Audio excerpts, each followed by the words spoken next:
Ya, kita sudah memasuki 2 tahun lebih pandemi COVID-19 di Indonesia dan angka positif terakhir per hari ini sekitar 5,8 juta. Ini angka yang nggak sedikit ya dari jumlah penduduk rakyat Indonesia. Dan yang meninggal itu sudah menembus di angka lebih dari 150.000 yang meninggal, Mas. Ini harus menjadi bahan evaluasi ya dari pemerintah, bagaimana kebijakan-kebijakan yang selama ini diterapkan itu memang satu ya, scientist base-nya tuh kurang kalau menurut kami. Jadi nggak berbasis evidence base gitu loh.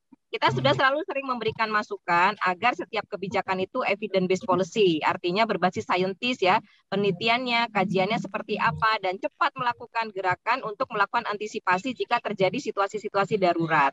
Kemudian yang kedua juga kebijakan-kebijakan kita ini mudah sekali berubah ya. Contohnya karantina ini saya bingung ngikutinnya nih ya. Jadi dari 15 hari, 14 hari, 10 hari, 5 hari, 7 hari, 3 hari.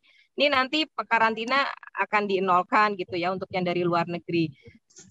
Semua kebijakan asalkan bisa dipertanggungjawabkan secara saintis, mungkin kita bisa menerima, tetapi kita nggak pernah tahu saintis base-nya ini kayak apa gitu. Karenanya ini menjadi pertanyaan besar buat kami. Sekali lagi, buat kami keselamatan rakyat Indonesia, kesehatan rakyat Indonesia itu adalah kewajiban negara untuk melindungi. Negara harus hadir untuk memberikan pelindungan, proteksi, mengutamakan kesehatan rakyat Indonesia. Dan saya rasa arahan dari Pak Presiden, saya masih ingat arahan dari Pak Presiden itu beliau mengatakan kesehatan rakyat harus diutamakan gitu ya, ketimbang aspek-aspek yang lainnya yang menjadi dampak. Karenanya dari kebijakan ini implementasinya wajar kalau banyak sekali gap ya antara kebijakan dengan implementasi itu banyak gapnya.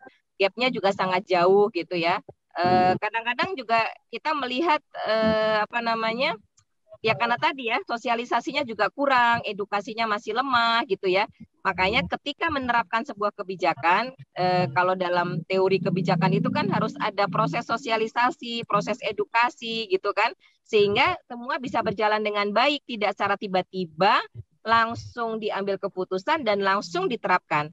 Kayak undang-undang saja kan itu butuh waktu ya untuk sampai penerapannya gitu. Jadi dalam hal implementasi kebijakan ini kami berharap pemerintah satu tadi ya scientist base-nya betul-betul menjadi perhatian, prioritasnya kepada perlindungan dan juga kepada selain perlindungan juga kepada proteksi kesehatan rakyat Indonesia gitu ya. Dan juga sosialisasinya harus ada masa untuk sosialisasi terhadap kebijakan-kebijakan baru, dan perlu ada evaluasi juga ya. Harus berani melakukan evaluasi dan perbaikan ketika memang kebijakan ini kurang pas ataupun malah menimbulkan banyak korban lebih besar lagi, kerugian yang lebih besar lagi gitu ya. Ini harus menjadi catatan. Dan terima kasih sudah nonton. Jangan lupa like, subscribe, dan share ya.